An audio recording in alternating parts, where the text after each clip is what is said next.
So. I can hear you. Great to see you. Hello, everyone. Hey there. Hello. Yeah, Pia, Bruno. Great to see you guys. Hello. Good to see you, Tyler. Again, you always win for best backgrounds. You're everywhere. Somehow the lighting is a little suspicious, but you know, that's the insert, you know. That's inset right there. Ah, I see it. Yeah. Yes. What are those taller trees in the background to your right? This one. I'm not sure, but if, I don't know if I can show you the bigger one. You see that under the insert trees there are a lot of these small cabbage and other plants under it. And, and I see the houses there. Amazing.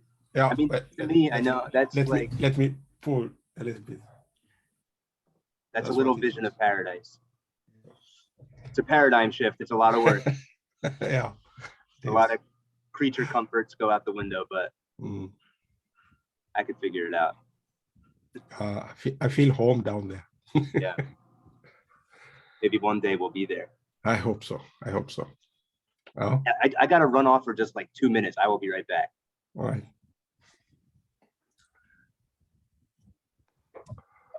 Hey guys, while Tyler's away, I just had an idea while he was speaking about this project of ours, and it's around. Is it from my end? It's breaking. Anyway, sorry, I'm on the road. So. Can you guys hear me okay, or am I a bit fuzzy? I'm in the car, so the internet is not stable for my end. It keeps breaking.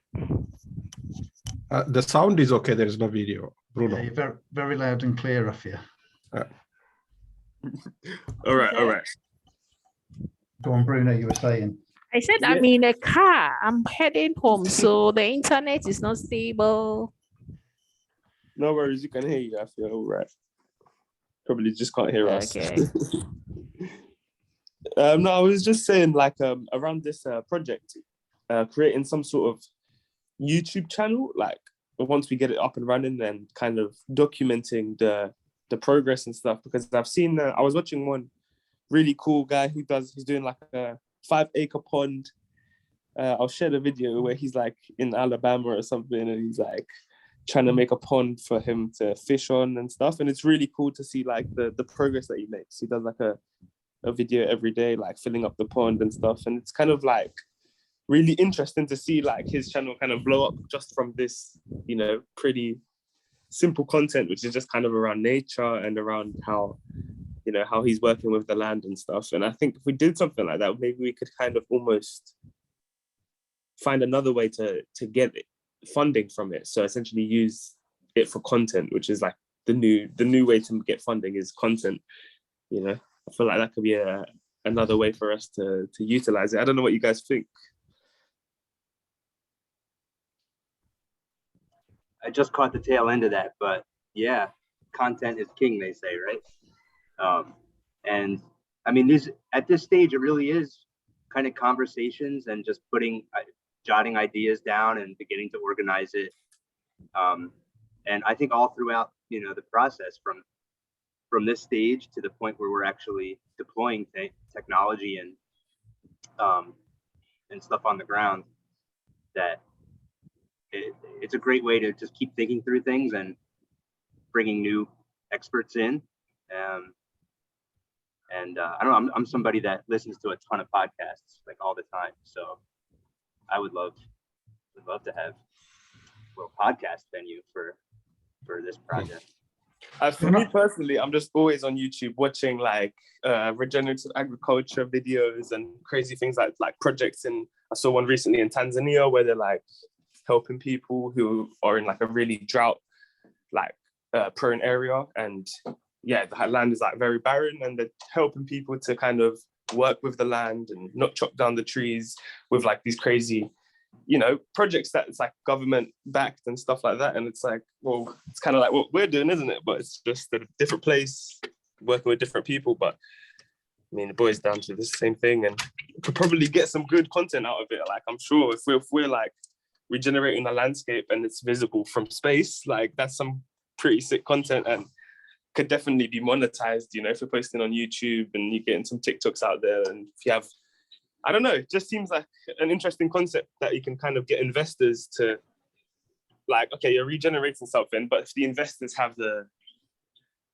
how can I say, let's say an NFT that gives them the rights to, you know, the footage that comes out of there, you can kind of get the revenue flow from that. That can kind of be an incentive for people to invest in a regenerative agriculture project, because there is a potential for some revenue stream that's not even coming from, you know, people on the ground. People on the ground are getting their revenue. You're not cutting their, you know, you're not getting some of their crops or some of their revenue from their crops or anything like that. You're getting revenue just from filming the whole process, essentially. And yeah, that content, which is kind of like, yeah, I don't know, it's just something I thought of. You know, people have been speaking about how they can monetize a YouTube video with NFTs and kind of like sell that potential profit. So maybe we could do something around that. I don't know, just a thought that I think is interesting. Documenting it's really important, both in video and audio, for others to learn, even if we don't think about earning from it. But documenting is really very important. That's very true as well.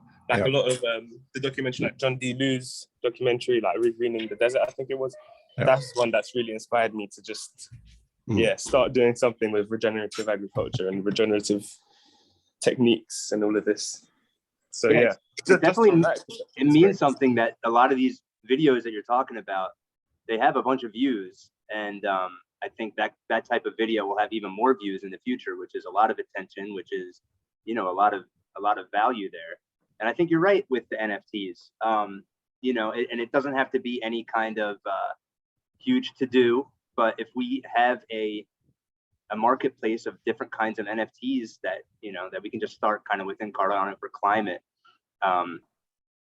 then somebody participating, somebody like volunteering their time to edit videos and all the other things, generating content, that you know, the creation side and the editing side and the promotion side, all of these things might as well, you know, have it represented by a transaction or a token of some sort that you know, might have some value down the road. And maybe somebody wants to buy the Bruno token right away just for giving that idea.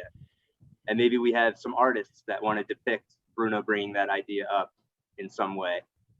That could be in the fold too. And it's not like we're making a ton of money at first, but it is also kind of documenting, you know, who's participating. And it shouldn't be up to the people that are participating to come up with their own NFT, but maybe we can find a fun way to kind of make them for each other and trade them amongst ourselves for now. And if any of these things take off in the future, you know, that means more collectability, which means more liquidity for the kind of work that we're all trying to do. That's like the extent of kind of my understanding of it. I kind of like just thinking about that side, but when it comes down to like, how do you actually deploy a marketplace like this? I don't know, but it sounds like a lot of people are interested. I mean, people are even talking about decentralized exchanges for fungible tokens. And to me, that sounds like even more complicated than just an NFT kind of gallery. But yeah, that's definitely something that I hope that we talk about, just the role of, you know, NFTs as one way of bringing value into this kind of thing. And I think we can teach our speakers that kind of come from more outside of Cardano a little bit more about that, to shed light on, you know, what the potential of NFTs is compared to kind of like what you see in the news. Ask you a question, Tyler. Have you got a project that you put funding in for? Is that the purpose of the conference? Are you trying to sort of mix the off-chain and the on-chain people together, or are you working in that sector yourself and you're trying to get into the technology, or just trying to understand where you're coming from with all of it, really? So if I can offer some ideas or join up with it, whatever. Yeah. No, I think the thing you said in the middle sums it up. Is I'm just trying to bring these people together. And I mean, at heart, I'm definitely more of a nature kid. was just like always playing in the woods, and I grow mushrooms now. I'm at my mushroom farm right now. Oh yes, I remember you on the video the other week now. Yes. Yeah. The first mushroom guy in Cardano for Climate. Hopefully many more. Yeah. Maybe some that are already with us that will in the future be growing mushrooms. But yeah, you know, I love just kind of thinking about this stuff and dreaming of different ideas that could form into proposals. And so I was working on the one that I was kind of thinking through most recently. And I did have a couple proposals back in Fund 6. One was just a challenge question focused on regenerative ag. Yoram found me and said, hey, why don't you check out this group Cardano for Climate? So that move is basically, you know, what's the reason that we're doing the regenerative conference here. And then had a couple others, NFT in Fund 6, not so related, but could be related, just using NFTs in a decentralized breeding program that I was kind of focusing around one species of mushroom, but could be applicable to anything as sort of like unique strains of different mushrooms, plants, animals, whatever. You know, they are unique things that we might as so how does it look if we, you know, acetize those into an NFT, and then you have these different strains and you kind of maybe interact with these NFTs to access these strains and just grow the network of actual farmers, so foragers collecting the strains, farmers growing out the strains, and then every time a new strain that reaches some milestone as far as the ability to cultivate it would generate a new NFT, and the end result would be like we've created a commercially viable strain of this mushroom, and then we kind of have access to the genetics to grow this out first, and we can already have developed some co-branding. The NFTs can be part of that co-branding. So that was just that was something I put out in Fund 6, and then more recently, the one subject that has really helped me like get my head more around a lot of this stuff is just focusing on the idea of bison as one of these memes that comes up a lot in Cardano, and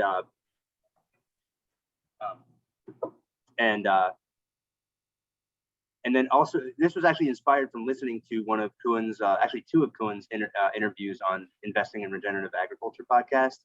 One with the guy from Vence, VENCE, and then another guy from No Fence. And same idea, that we have this amazing new technology that you can replace fencing with basically a neck collar. That would give the animals a little sound and then a little shock when they're hitting certain boundaries.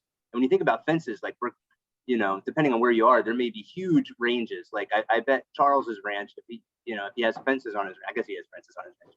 I mean, he has a huge ranch. I don't know how many hundreds of acres it is, but that's, you know, just one big fence all the way around. But when you, but to do managed grazing, to get, for instance, bison to act in a way that is in harmony with the pasture, with the ecosystem that they're on, you want them to act the way they do under the pressure of predators. So you're moving them around a lot, and the way we traditionally do that is with a bunch, not traditionally, I guess more recently, is with fences, right? And you just need a lot of small fenced-in areas. You can move the cows or whatever from one, and then they munch the grass down, you move them to another one. Anyway, it takes a lot of fence to do to manage ruminants in a way that is regenerative. But with these collars, you can just, the fence like is on the cows. And you can also think about, you know, a project that learns more about the landscape and takes in more data from oracles on the ground and people, you know, stakeholders on the trusted data gatherers on the ground, just inputting this different stuff. And maybe like down the road, AI, you have, you know, a lot of interesting infrastructure that can go into managing that grazing in a more and more intelligent way. And this is not to make the ecosystem reliant on this technology. It's to try to get this technology to act more like a natural ecosystem, which kind of forces us to respect that ecosystem more and learn more about it.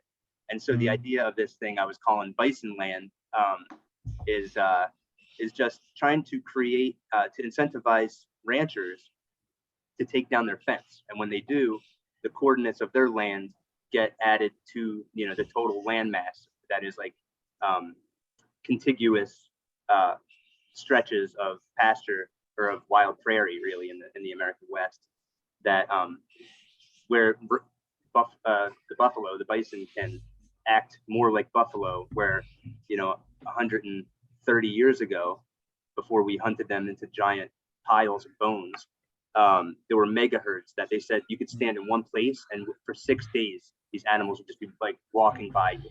So that's what the land wants. That's what the ecosystem wants, and that's why it's some of the best farmland in the world that we're just, you know, destroying at this point.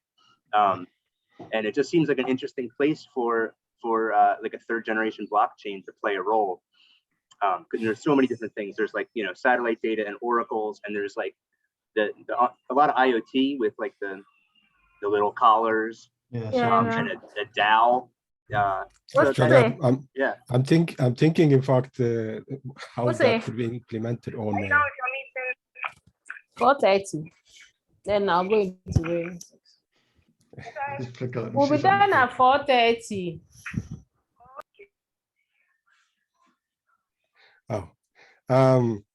No, I was just thinking there are these parks, national parks, which are very. Can you hear me? Yes. Yeah, there are, for example, there are national parks, for example, in Ethiopia, where they are neighbors to, for example, farmers, and the animals are in conflict with the farmers often. And this could be a perfect solution for that. There are elephants, for example, and other animals that are protected, but they become in contact with the farmers and create lots of trouble for the authorities. This could be really a perfect solution for that, to stay within the parkway area for those animals, and they don't get endangered and they don't endanger the local population. We have a lot of problem, that kind of problem in Ethiopia. You could even create corridors for them, couldn't you? There's I bought some land out in Kenya when I was dating a girl out there, and the land bordered an old cattle ranching route. It's like a 100-meter wide route, and the idea was the ranch the cattle up in the hills and then bring them down to the town along this 100-meter wide. It's called the 100-meter wide road, basically.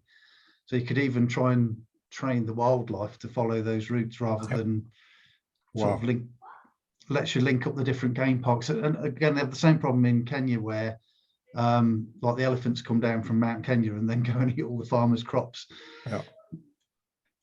It doesn't get them many friends, does it?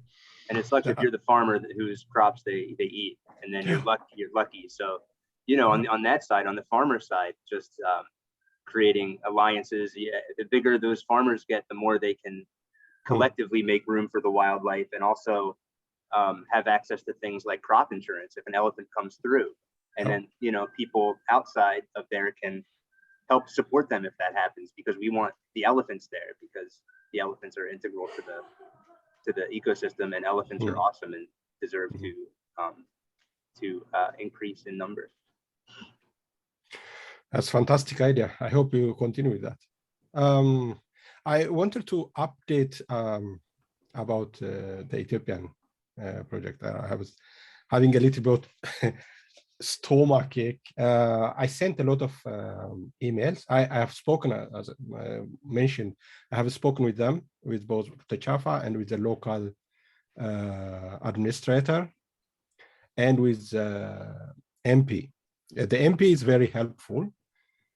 The administrator also, we talked, he was very helpful.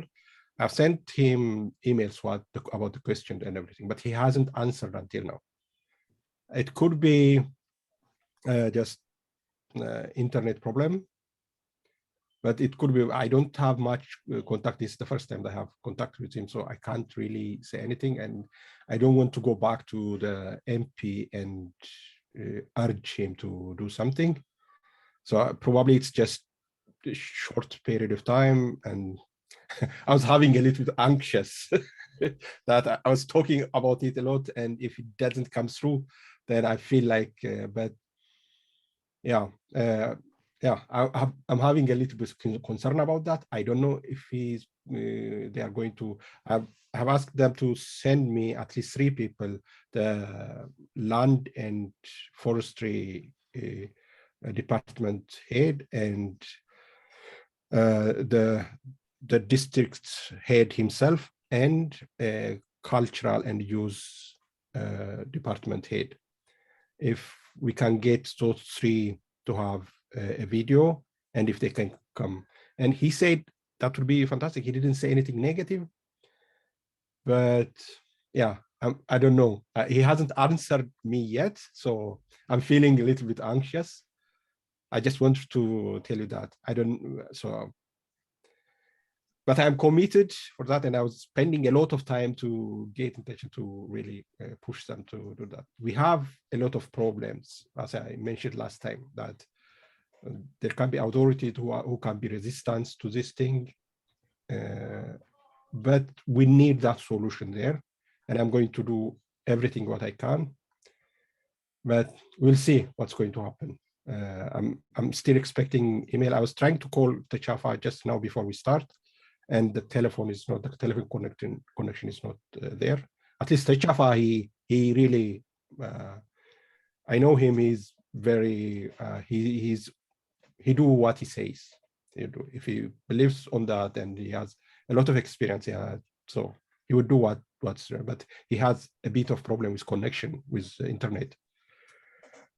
I was trying to call him, so I would expect him to, but the district chief, I'm not sure yet.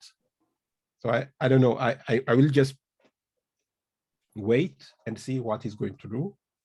Maybe maybe it's too short a time for him to process and to convince others. I have also asked him probably if there are kind of university teachers who are working with environmental, with agriculture thing, who are residents or who are born there, who are from the local population, who can join us, who would like to do research, really to follow up with this project and follow up and do their own research on it, whether to report. But I haven't received any reply yet. So I just wanted to say that I'm feeling a little bit anxious about that. You don't get always replies from this thing. No worries at all. I know you're committed. I'm not worried about that. Thanks. Of course. And I mean, this is so early. Like we don't have much to show them even yet. So I would expect them to be, even hedging their bets and saying cool, but taking their time, and it's up to us to come up with something. And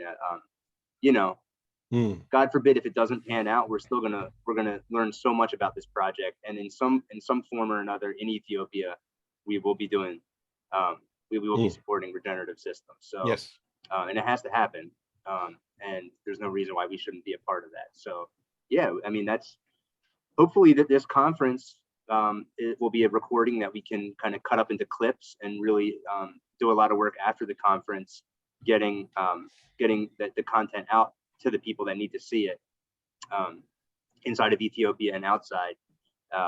And maybe even after the conference, we'll have a little bit more headway with them, and we can get something on paper that just gives our community, which is so focusing on so many different things, at least a little bit of assurance, like, okay, we got something going on. I mean, that's what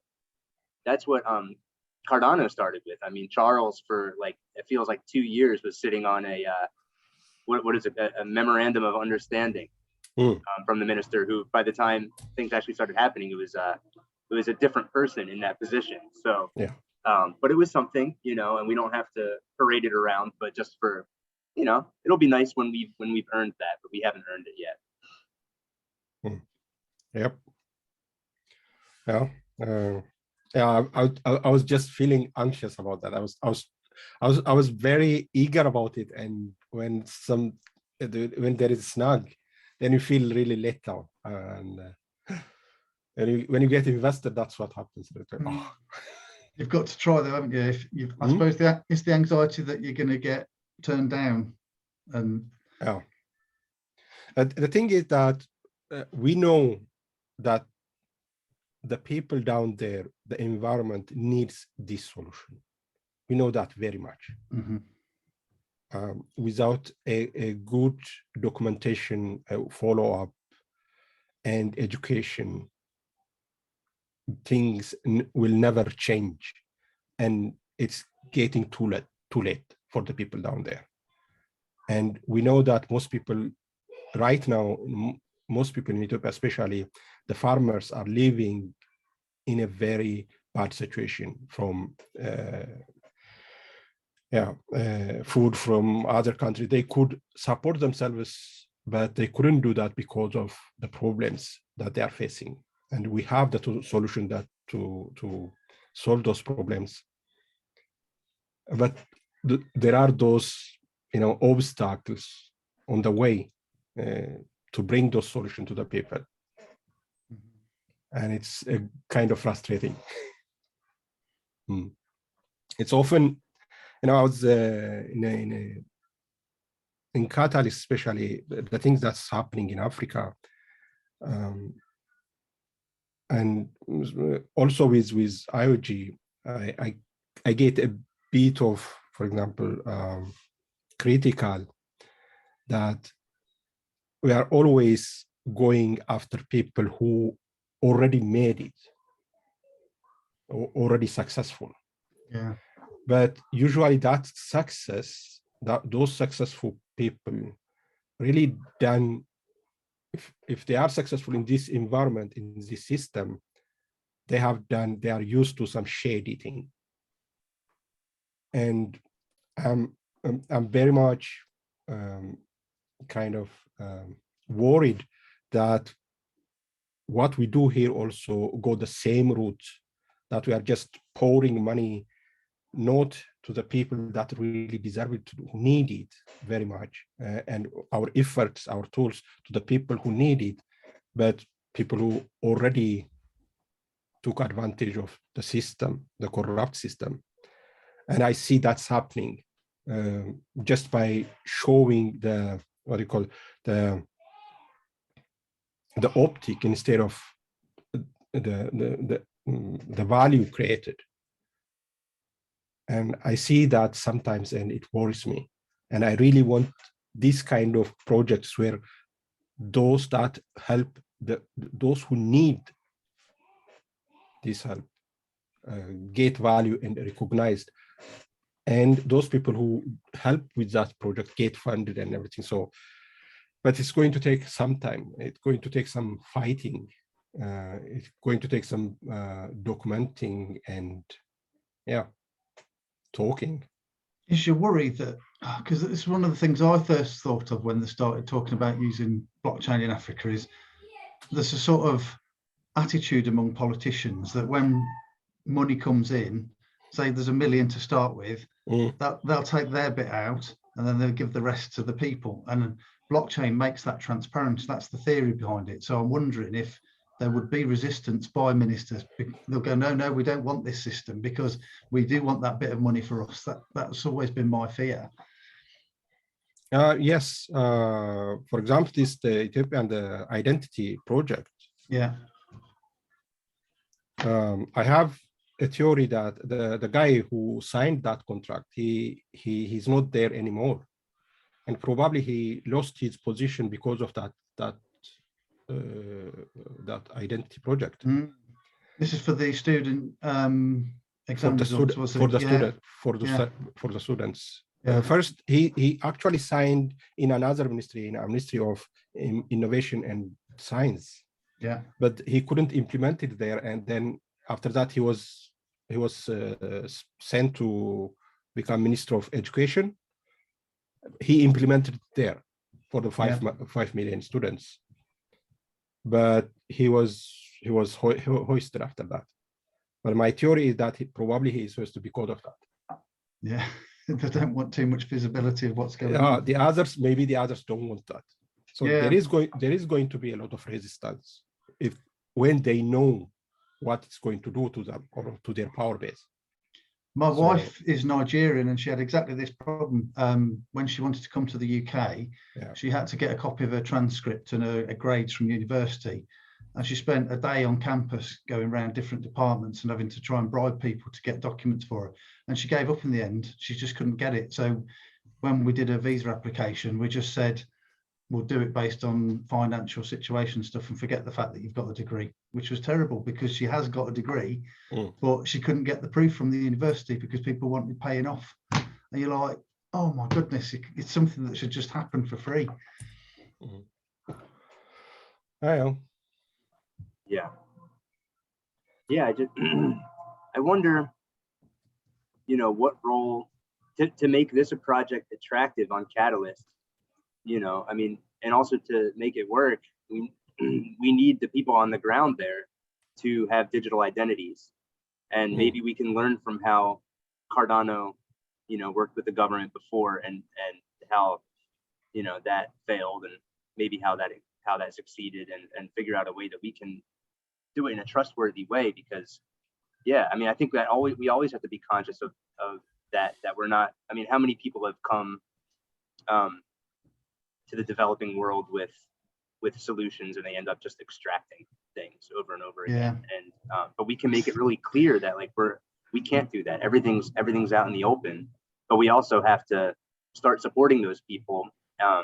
But in order to start supporting them, we need them to have digital identities. But we can maybe go about it in a better way, where I would think you want. I mean, we're talking about identities. Like, there's a really draconian way that can go, where the government can have more reach into these people's lives who right now are kind of like out in the hinterlands, right? And we wouldn't want that. And just things that you know, like all the basic privacy around personal data and all of that stuff. I mean, I think one thing we're going to need is you know, what would like phones that are trusted hardware that can take pictures of, for instance, wildlife as one thing, like where we're gathering information early on. Just if you see wildlife, take a picture, and then we know like where that's coming from. But then that person needs a phone, and they need a digital identity. But then they have access to, you know, that snapping a new picture of oh, what do you call the big antelope with the, they call them voodoo, right? But I don't know what they call them in Ethiopia. The oryx or something like that. The oryx is one of the big something ones. like that. Yeah, there's a lot of those things. We have also this walia. Walia, yeah. Oh, is that a goat? Yeah, the goat. Yeah, looks like goat. Yeah, but are they in that area? No, the walia is in the northwest highlands. Yeah, in Gondar. It's cool. I've been learning more just zooming around Ethiopia. Yeah. From Google Earth. There is a lot. There is a lot to see there. Yeah.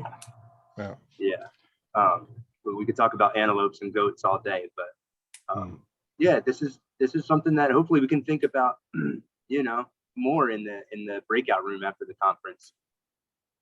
Yeah. Yeah. Have you been in the Gimbal Labs yesterday? No, I've been watching them, but I haven't watched that one yet. Okay. I'll check it out today, there was a company from Germany. The guy they have in fact people from WADA also. That's the IMAX ID.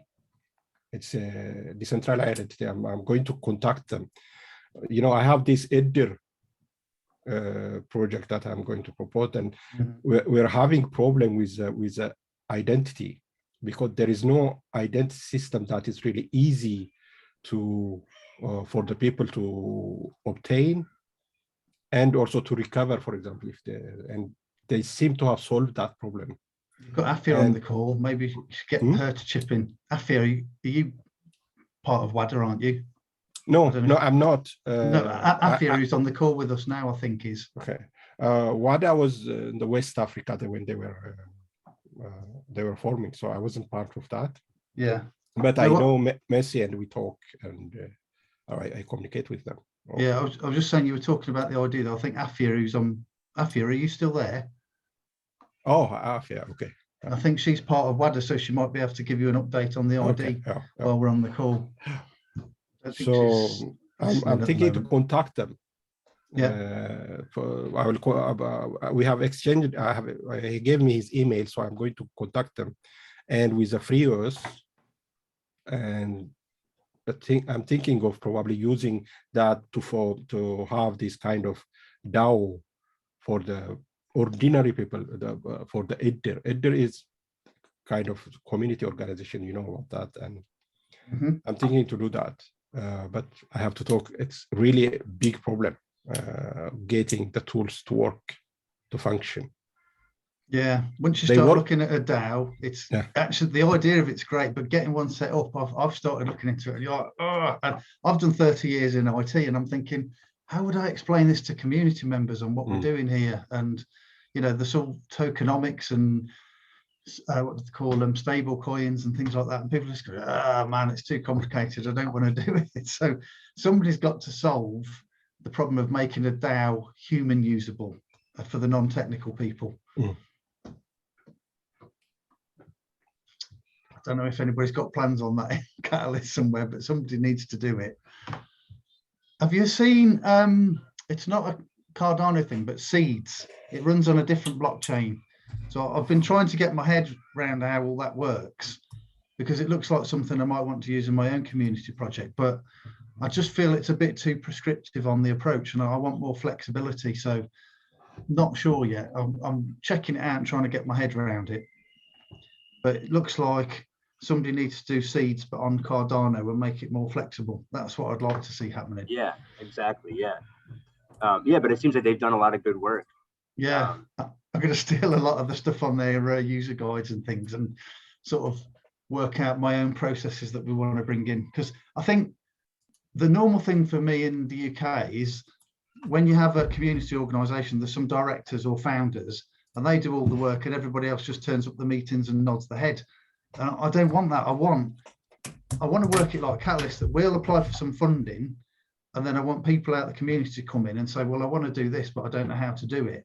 Everybody's got ideas in their heads, haven't they? But getting them to actually turn it into action, I literally want to be a catalyst for people doing work. So although I've got about a dozen projects I could reel off the top of my head, I want other people's ideas to come back to us. And then, you know, and this is why I'm on the call, to sort of listen in on regenerative agriculture and what it is, because it's a new thing to me. So I always join the call that as I know less about, so I can listen more. So I'm like to say, one of the things I've been picking up on is this idea. I don't know if you've seen Tony Sieber and his work with Rethink X, and he's talking about how food production is about to completely change. So instead of being an extractive industry, it's going to flip and become a productive industry. So where you're talking about mushroom farming, what he's saying is there's a lot of proteins in mushrooms that you can, with precision fermentation, he calls it, you can make meats out of them, fake meats and stuff like that. So I can see, like, going to, I've forgotten the people who are running the other breakout now, what they call Cardashift. You could go to Cardashift with a proposal where we say, let's take some mushrooms and we'll use precision fermentation to make these plant-based meats. And how do you get that going? Well, that's where you've got to get the scientists involved. So you're the mushroom farmer, there's the technologists. We need somebody now with the precision fermentation system that you can then containerize and then throw it out to every town in the world, and you can make your own meat production in the town. So you're not having to go off cattle ranching and using all the land for that. You can instead have localized community-owned meat production. And I'm like, it's a big thing, but that's just me dipping into lots of different things and trying to see the bigger picture and how to link it all up. Yeah, well, it's awesome that you're here sharing, and that you're new to regenerative agriculture, because you can bring a fresh mind to it. Which is I feel like you know, it was really interesting just getting into blockchain, just as like it opens your mind up. And once you get into regenerative agriculture, it really starts to open your mind up too. And permaculture, regenerative agriculture is, you know, these terms, none of them are perfect, but I would so I would steer you. That stuff is really cool, and I feel like there's a lot of focus on sort of like the you know, the plant-based or fungal-based meats, and there's definitely a market for it in a lot of places in the world. But you know, mushrooms grow on stuff, so you have to grow stuff for mushrooms to grow on. Yeah. And whether it would be that space would be better used growing, you know, feed source into the mushrooms that has to have protein. The mushrooms aren't sequestering nitrogen. The plants like legumes and things like that are that you would be growing Yeah. the mushrooms on. So, and you said, like, you know, so we don't have to run cattle on those spaces, but really cattle, when managed properly, are one of the, in a lot of places, some of the most regenerative stuff you can do on the land. Now it can be really destructive when it's not done well, and right now 99% of the time it's not done well. Yeah. But even with good intentions, you know, I mean, that's why, like, this place in Ethiopia, it is the Ethiopian highlands. It's a high elevation, but it's very rugged. I think like the average grade of the terrain is really, really high, 20-30% or something like that. It's crazy. So, you know, when you have you hear people say a lot about that it's overgrazed, but I think a lot of times when we hear overgrazed, it might be improperly grazed. And that's why it's really interesting to think from what Tegain has shared from what he you know, it just knows how farmers are growing and families are obtaining food. These farmers, like you said, they have a little plot where they're growing enset and other vegetables, and then they often will have a cow and maybe a goat and maybe some chickens too, but small livestock, and these are being managed just on the home scale level. So they're not. There are some. I think you said again that there were like some young herders that were taking larger herds out into the land, more public lands, but it sounds like a lot of the activity is actually like people going out harvesting grass, bringing it back to the cows, which could be great. I mean, in one way, it's like a lot of fertility for you to use like on your in your immediate surroundings, but you're taking that, you know, that grass needs that poop and that pee to land there in that area.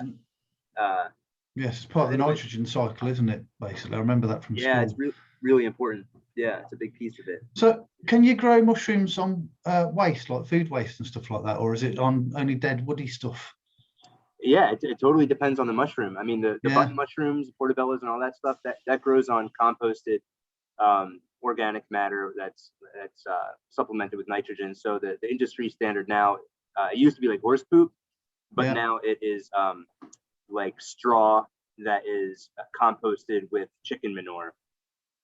You know, it's very centralized, kind of mechanized factory farming of mushrooms. Like we grow stuff on wood, and we use it is an agricultural byproduct. Our main protein source is soybean hulls that we've switched to. It's really great for growing mushrooms, and you know, the world grows a lot of soybeans, so there's a whole lot of this stuff. It's not fit for human consumption, and it's definitely not fit for feeding to cows. You could feed it to pigs as a small portion, but you know, it's not something that could be like a sole food source for much of anything, I think, that is environmentally sound, besides these wood-loving mushroom species that we grow. And then what you're left over with is like this myceliated, it's a lot of mycelial biomass, fungal biomass that like insects and worms and just all these different tiny critters just go into, and they break it down into like amazing compost, especially for perennials. And they are concentrating that protein in themselves, so you can have chickens wandering through and pecking off the worms. So I think that's what a more regenerative approach to growing mushrooms would be, where you are you know, bringing these different waste streams out right now that might not have a better use, like directly feeding people or animals, and feed them through fungi, and just grow mushrooms. And as a byproduct, you get eggs, and you get that's exactly where my head was going with this. Is like, I know there's lots of projects where they sort of do end of life food and give it out in food banks and stuff, but then the stuff that gets through there and still goes to waste. So I'm like, maybe there's something where we pick up the end chain there and form a network of how do we take that waste and make it into a mushroom food stocks. So I need to do some reading basically, don't I, and find out what the different types of food stocks for the different mushroom varieties. Yeah, there's always composting. I mean, if you compost stuff down enough, you're going to end up with a pretty stable form of soil that could be a component of growing different mushrooms and stuff like that. It's trying to build a zero waste stream effectively, aren't you? Saying the stuff that goes through the supermarket, through the food bank, out to the end into compost, and then like the project I want to start is tree planting, and we're going to need compost for that. And so again, you sort of just hopefully nothing going to landfill, nothing getting burned, you just bring it back And the other Yeah. one is the park service. I know they end up like pruning and hundreds of tons of branches every year. And I don't know what happens with that at the moment. So again, that sounds like a great idea for mushroom farming, where you've got all this woody material that they're probably sending off to the incinerators at the moment. I don't think it's going back out into people's gardens, and maybe would chip it and sell it, but I've never seen it advertised anywhere, what they do with it. Yeah. Starting to think like a mushroom farmer. Where can I get some stock from? Yeah, for free. I mean, it's everywhere, you know? Yeah. I mean, over here, yeah. People are usually glad to get rid of the stuff, aren't they? As long as you come and collect it, you can have it for free. Otherwise, they have to pay. I know in the UK now, we've got taxes that it's about £100 per tonne to dispose of waste. So it's not cheap to get rid of your stuff that you don't want. Yeah, and it's precious stuff. You know, a lot of this, like in our paradigm, we think of like wastewater, like even human waste. We think of that as the way we treat it, it becomes a toxin that has to be dealt with, and we have to spend a whole lot of energy, you know, neutralizing it. And it still pollutes the environment. But really, this stuff, I mean, even human manure and pee is valuable fertilizer that, you know, and handled correctly is a paradigm shift. And, you know, I'm sure in Ethiopia that those gardens there's the full circle of life in there, where like all that fertility hopefully is going right back and is being converted into remaining fertility. That waste is diverted into a form that increases fertility instead of like becoming a poison. Mm-hmm. You see on my back that garden that's how it become the insect garden. That's how it become like that. Is that a photo or is it a painting? I can't quite tell. No, it's a photo. Oh wow. Yeah, I thought it was like an artist's impression of something that you wanted to do, not an actual photo. Wow. Unbelievably beautiful. I think there's thousands. It looks like something out of a science fiction fantasy movie. It's like amazing. The light is just incredible. Let me. Oh.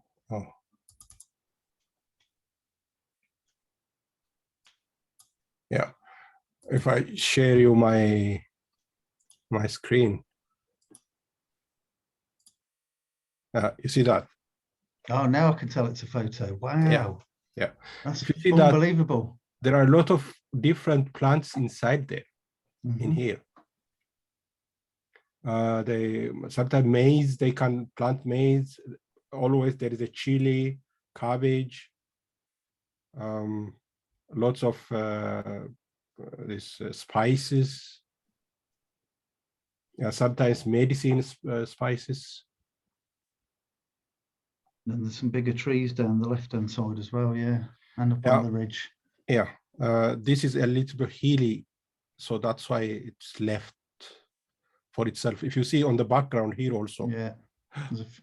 Yeah. This is in the southern part, where actually this is the place that I am born, and yeah. Are those ducks? Are those ducks there? Birds? Ducks? No, I don't. No, these are hens. Oh, okay. Yeah. Yeah. And you see, these fences are made of bamboo. Yeah, I see them. Yeah. Yeah. Often there are bamboo trees in the creeks, beside the creeks. Often. They need a lot of water, so they put them there, and they protect water. In the southern part of the country, they really have a better way of preserving the land better than the northern part. In the northern part, they have this. In the southern part, they use these perennials often, but in the north, there's seasonal crops, a lot of seasonal crops, teff and others. So they have completely destroyed for a very long time, for hundreds of years. They have done that. But in the southern part, there are more perennials than seasonal crops. So this is your village? No, it's not mine, but nearby. This is typical. I found this photo of this. I know this area. What's actually, the area called? Yeah. This is southern Ethiopia. It's in the southern Ethiopia. It's called the Dauro. Dauro. Yeah. How would one spell that in English?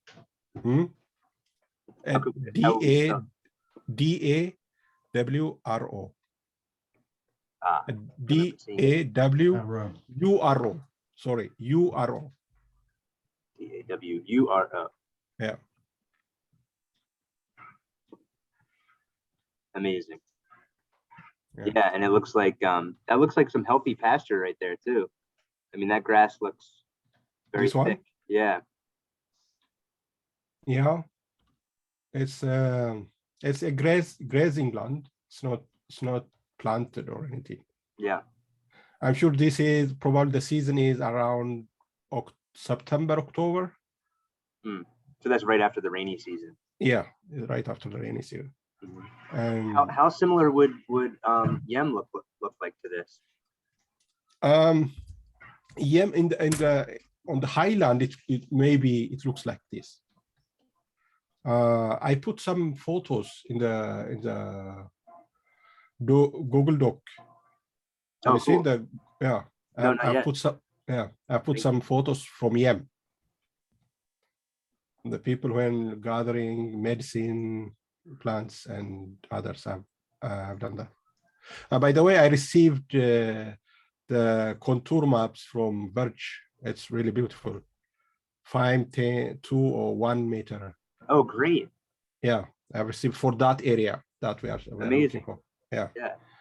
I received that one, and yeah. And one thing I meant to ask you about this regenerative agriculture, the title of the group or I was reading about regenerative development and regenerative principles, and it's really more than agriculture, more than land use. Is there any reason you have chosen, and do you want to concentrate only on the agriculture part? That's why you choose, or do you want to take up the whole regenerative principles into this? Was that your idea when you regenerative cultures? Isn't there the whole thing it covers? Oh yeah, it's the whole thing. It's all the regenerative systems, which is the whole earth. Absolutely, yeah. I mean, regenerative agriculture is sort of one of these terms that people are a little bit more familiar with hearing, but doesn't capture everything. No. But yeah, absolutely. That's why, I mean, I would say a lot of what we learned in the tree conference last month was regenerative. That had nothing to do with farming. It was all about old trees and new trees. So yeah, it's what was that everything. Tyler, what was the conference? Because I didn't see that, so I would have joined it if I'd have known. Oh, it was great. Cardano thing or something else? Yeah, it was our group. It was the Cardano for Climate. Yeah, it was. I mean, if you follow our page on the YouTube channel, it'll be up there. Yeah. Okay. Yep. I'll go and watch that was really today. cool. Yeah. And we really talked a lot, just not about carbon in the atmosphere, but the ability of forests and regeneration to increase hydrology, increase water. Was one of the big takeaways that I had. It was really cool. I'm gonna have to drop off, guys. I'm expecting a call from my daughter's school for her what do they call it, the review of how well she's doing. So I'm gonna have to disappear now, I'm afraid. Cool. Need to pop to the loo before the ring. Yeah. Do your thing, Simon. It's been great. Yeah, I'm glad I joined this one. I learned more than I said today, which is good for me. I'm always talking too much. No, it's great. This is the place to do that. Yeah, exactly. Right. See you guys. I'll catch you next week. Hey, Simon, thank you. I might see you at the town hall later. I'm going to get onto that at some point, I hope. Cool. Yeah. Bye. Right on. Take care. Oh, okay. Yes. Yeah, I wanted to say that the one which I was feeling a bit I don't know, maybe they will come through and I wouldn't be feeling like this now next week. Yeah. But I had a little bit, I don't want to disappoint people, and if the program is there, if they are not coming through, then there is going to be a lot of disappointment. I don't want to do that. Okay. And, yeah, we can lower the expectations a little bit about that, and that's fine. But also I can also kind of provide a little bit more context to the story, and I can present. Yeah, I was going to say that. Just like I did last time. I can collect some videos about the area and about the. If they send me, that's fantastic. If they come, that's fantastic. But yeah, so thinking just logistically about that. So if we get like 5 minutes from either of them or both of them, we can put that. I think we can put that at the end of the. Maybe we could even do it after the panel. And if you want to do something, if you want to do a quick like 5 minutes just at the end of the, in the main room, and then do a longer one. How much time do you think you would like for the breakout room? Depending on the questions that I get, what I really want to, the thing is that, as I said before, most of the tools that are being built in Cardano, people are trying to find a place to implement them. In Ethiopia, there is a very, it's a kind of a very good place to implement all of the things, from identity to regenerative agriculture, to everything. The tools, they are needed there. They are not really that much needed in Europe or in America. They are just, very well functioning system. Down there is no functioning system. I want to really bring that knowledge to the people who want to implement, not just in agriculture or in climate but in everything. We have a place where they need very much these tools, and it's going to be a problem coming there. As I told you now, we are going to have a lot of problems really getting there to the people, to the right people. But these tools are needed there very much. And as I said, that often we are looking for people who, like me, who made it. I have made it. I'm outside of the country. I don't live there. Even if I live in Addis or in a capital city and I'm educated, then I am not really that much interested in the local people. I am interested after I came here and I made it. I'm now over 50 years old. And I really want to go back to where it is that it really kind of, that's why because I made it, I'm feeling like this. But not everybody who are struggling, they don't really, so we need to go to the people. And I really don't know, I don't have the answer for everything, but we really need to get these tools down there. Not in the capital, not to the authorities, but to the people. And that's the message that I'm trying. Sorry to interrupt. The tools are being built, in parallel with what we're doing.